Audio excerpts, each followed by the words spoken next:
Buenos días, compañeros tributaristas, contadores públicos, revisores fiscales, empresarios y demás personas interesadas en la cuestión tributaria de nuestras empresas.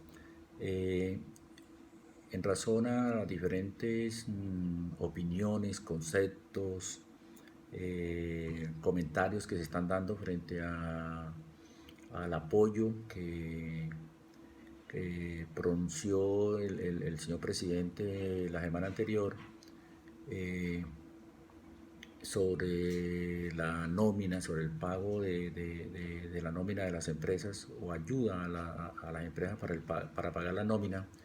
Pues sencillamente quiero hacer este video para hacer algunos comentarios sobre el decreto legislativo que se fue proferido el 8 de mayo del 2020, o sea, el viernes fue proferido, pero el avance lo hizo el presidente como el miércoles, martes o miércoles de la semana pasada. Hay que precisar muchas cosas frente a este decreto. El decreto es un decreto ley, decreto legislativo 639 del 8 de mayo del 2020, por el cual se crea el programa de apoyo al empleo formal. Programa de apoyo al empleo formal. Entonces, de entrada, de una vez miramos que son empleos que tienen contratos laborales, legales o reglamentarios, ¿sí? O sea, los contratos de prestación de servicios no incluyen acá, entonces debe haber un contrato laboral. Y todo se hace dentro del marco del estado de emergencia económica, social y ecológica. El objeto de este decreto es crear el programa con recursos del Estado, dando beneficios monetarios mensuales de naturaleza estatal. Entonces hay que tener mucho cuidado con esto porque son dineros o recursos públicos. Entonces, igual si no hacemos debido uso de ese dinero, pues tenemos la posibilidad de que de pronto nos apliquen sanciones penales. Con el objeto de apoyar y proteger el empleo formal nuevamente del país durante la pandemia. Entonces, durante este término decretado cuarentena por el gobierno nacional. ¿Quiénes son beneficiarios de este apoyo estatal? Entonces, claramente y de entrada nos dice que son las personas jurídicas. O sea, también excluyen entonces a las personas naturales de una. Entonces solamente son los que tienen una personería jurídica, o sea, las sociedades. Pero estas sociedades deben cumplir unos requisitos.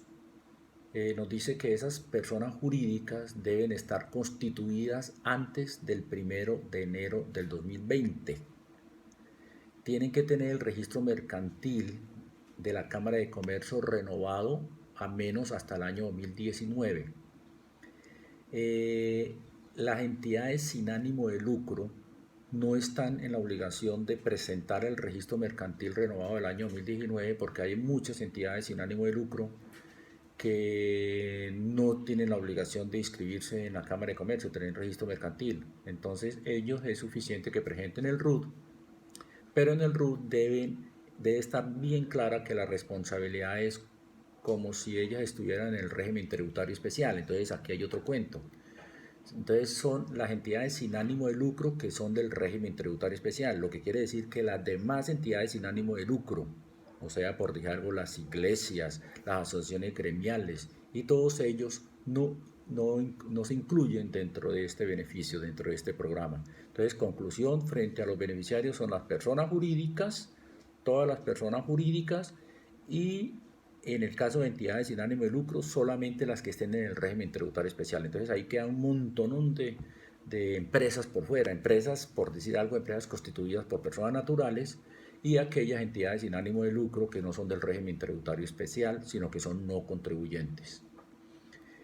Otro requisito es que demuestren la necesidad de ese aporte estatal, certificando disminución de sus ingresos en un 20%.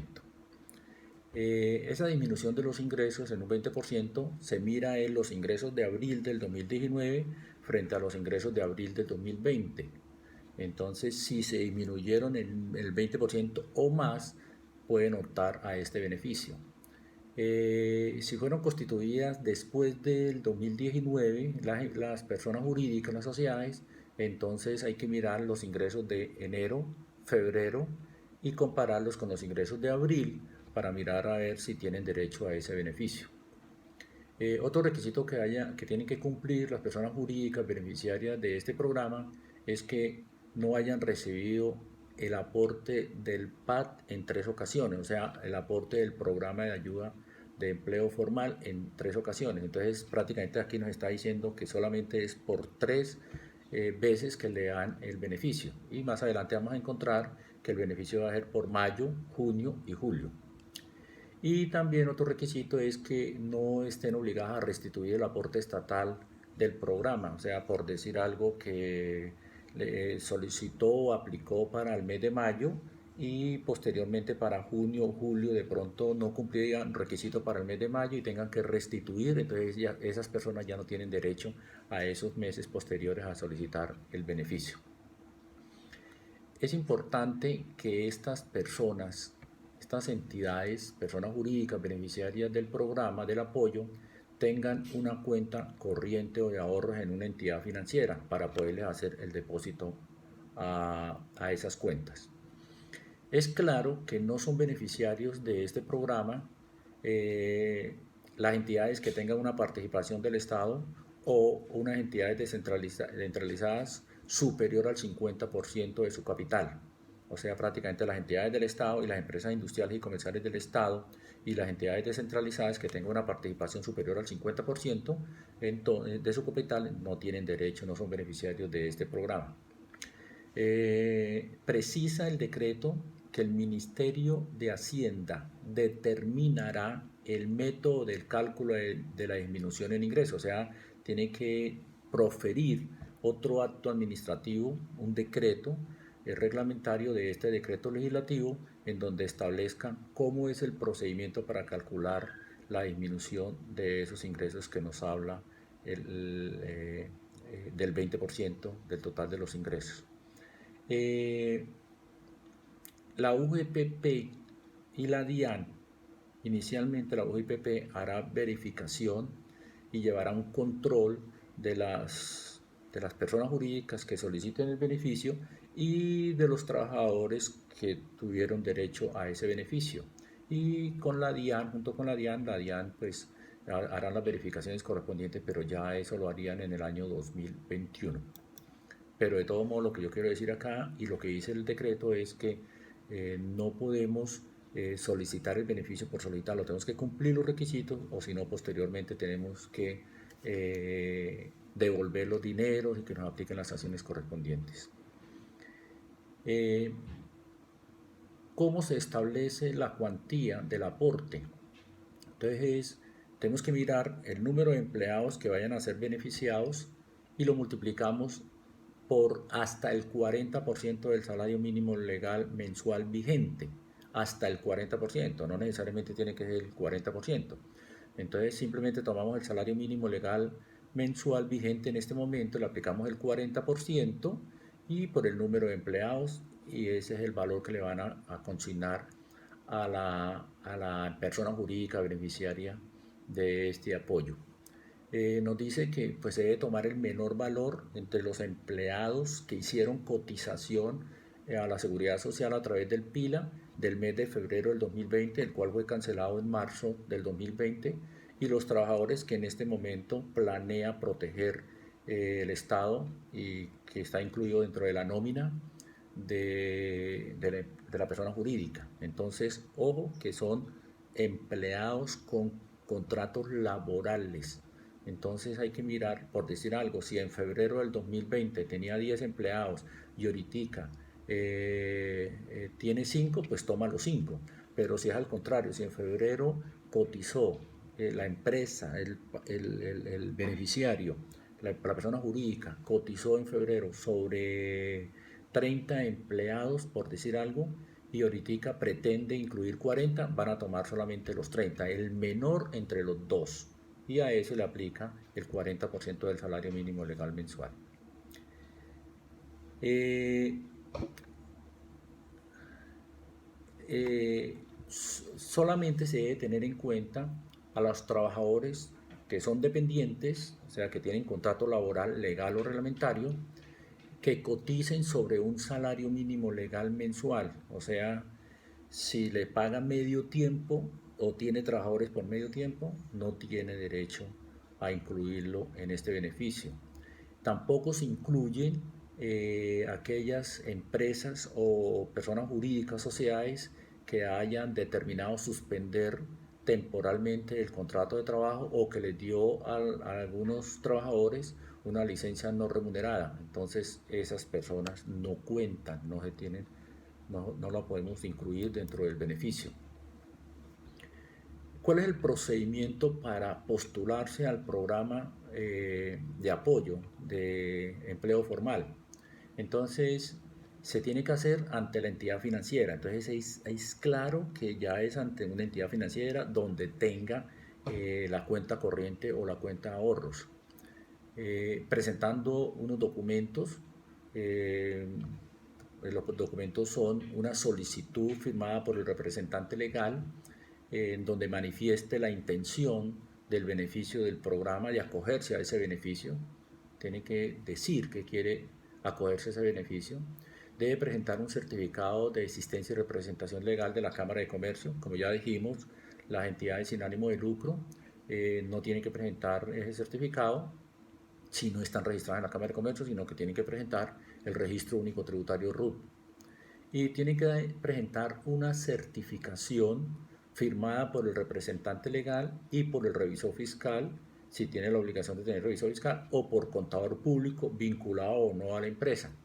Esa certificación debe decir el número de empleos formales que se mantendrán en el mes, o sea, en cada mes de mayo, mes de junio o mes de julio. Debe certificar la disminución de los ingresos dependiendo de la fórmula que nos dé el Ministerio de Hacienda, que está pendiente, no ha salido todavía. Y también decir en esa certificación que los recursos serán destinados única y exclusivamente al pago de salarios de los empleos formales. Entonces no podemos utilizar esos dineros para pagar otras cosas diferentes a los salarios del empleo formal. Este beneficio se da por 3 ocasiones y en cada caso, en cada mes debe cumplir con los requisitos establecidos anteriormente. Las entidades financieras, o sea, los bancos que recaudan la información o los documentos deben informar a la UGPP.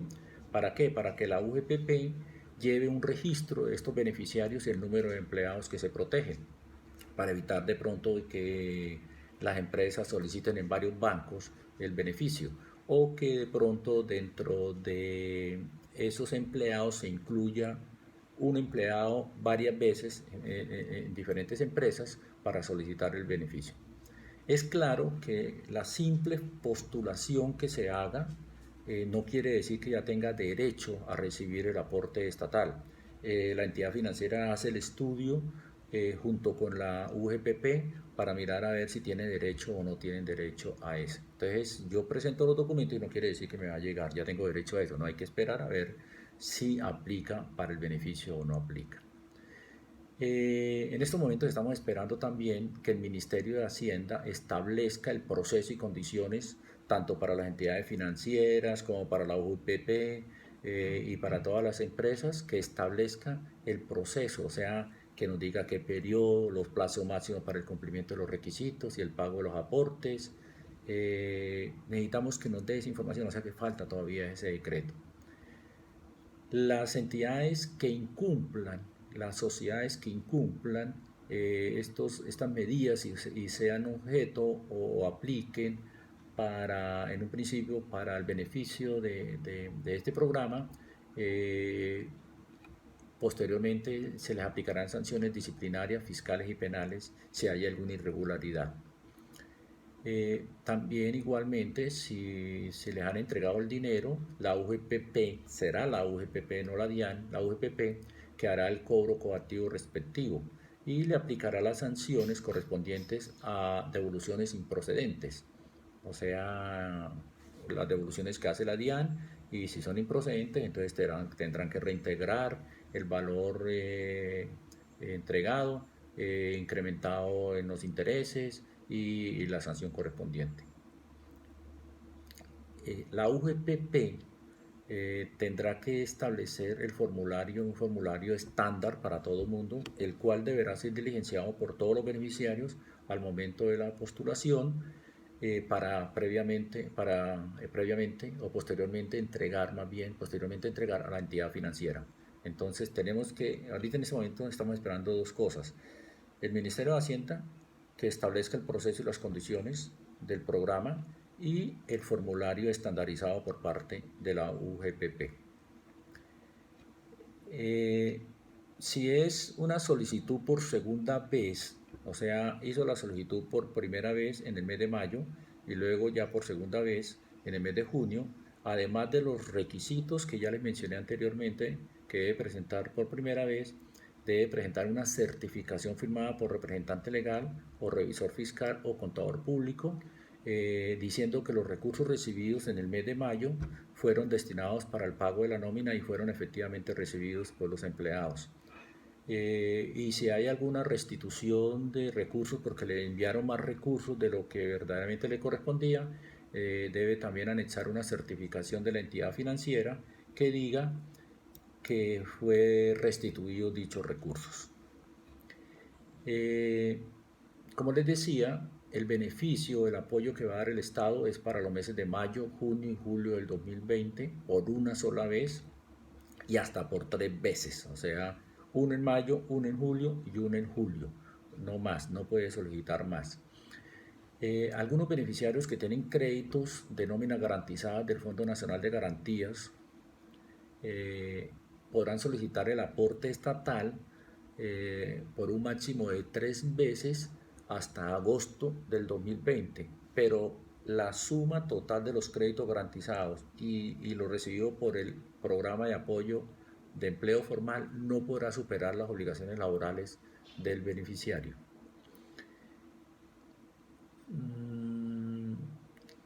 El aporte estatal debe hacerse mensualmente. ¿Para qué? Para que las personas jurídicas puedan cumplir dentro del mismo mes los pagos a los empleados. Hay obligación de restituir el aporte estatal dado en un principio cuando no es utilizado para el pago de los salarios, o sea, se desvía el uso de ese apoyo, no se utiliza para lo que verdaderamente fue creado. De pronto que no cumplía con los requisitos, posteriormente se puede establecer de que no cumplía requisitos. Que de pronto hay falsedad en los documentos, ojo con eso porque pueden haber inclusive sanciones penales, o cuando de pronto le hicieron un aporte superior al utilizado. Entonces ahí en ese momento tiene que restituir el aporte dado por el Estado. Pues claramente el Ministerio de Hacienda debe establecer a través de resolución el proceso de la restitución del aporte estatal.